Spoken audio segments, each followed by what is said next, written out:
So this is part 2 of our Hillstream fish tank setup series, and it's been about a month since I've set this tank up, and you can see there's a lot of algae growth taking place, and all this sort of waves of algae are thread algae which are growing on the rocks. And I know some of you might think that they look unsightly or ugly, but I think it actually looks very natural, and eventually they fall off and fish would feed on them. So about a week ago we added the fish, and you can see we added a group of mascara barbs. I know that long term, there are 6 of them. I know long term probably they will outgrow this setup, and I will have to rehome them to another tank somewhere else in my fish collection. But for now I think they're enjoying the flow, they enjoy all the space they have here, and they're quite small for now. The other species which we have added are Styphodon gobies, and I was trying to figure out, well, they were sold as cobalt blue gobies, and they were clearly not cobalt blue gobies, so I've done some research and I think that they're Styphodon ornatus.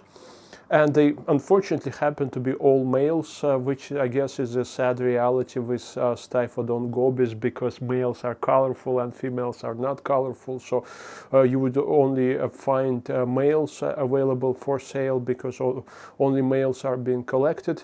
But well, I'm not planning to breed them, and I don't think anybody can actually breed Styphodon gobies in fish tanks, because their larva needs to hatch in marine conditions in salt water, so they're not really a species that you would expect breeding in your fish tank. That's why I don't particularly care that I only have males. They absolutely enjoy all these rock structures, and before I added them there were tons of algae all over the place. Now they've eaten most of it, except the places up there where they I guess a bit scared to venture, at least for now. In terms of changes to this setup, actually I've practiced quite a bit with the flow, the current, because I've tried 2 different wave makers, and both of them were not really doing what I wanted them to do. So they were just blowing the sand around, and sand was pretty much always in the water column, and that didn't look very nice.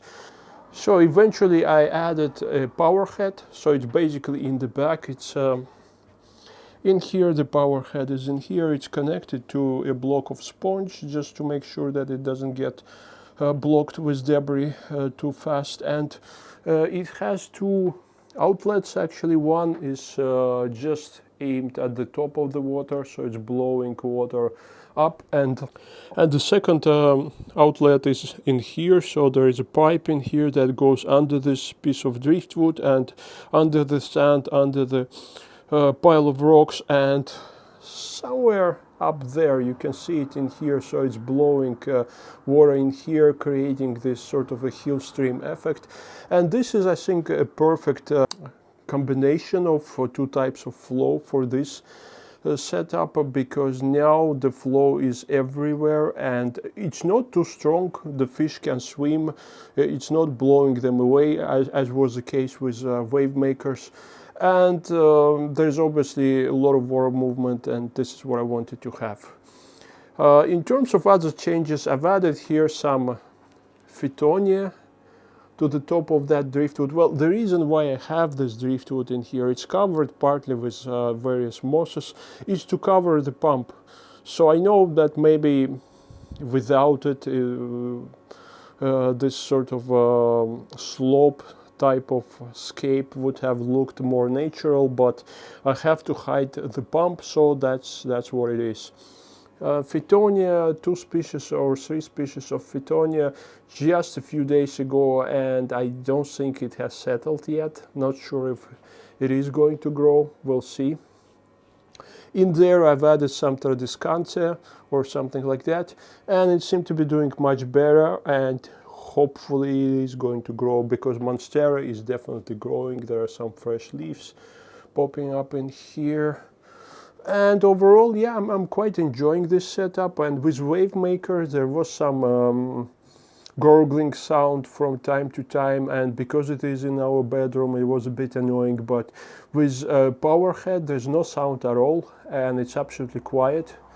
There's no heating in this setup, it's basically at room temperature, and in winter it will get colder, which is absolutely fine for both of the species of fish. So I wouldn't say it's a low energy, because the pump is I think like 25 watt of energy and the lamp is about the same, so it's not really low energy setup, but it's unheated and it's relatively natural looking. Alright, so please leave your comments in the comment section. Let me know what you think about this setup. Would you have added something else? Would you have changed something else? Do you have any ideas for some free swimming species apart from mascara barbs, or would you say that mascara barbs probably do not fit in this sort of setup? So any sort of opinions and comments are very welcome, and I will keep you updated on how this setup develops further.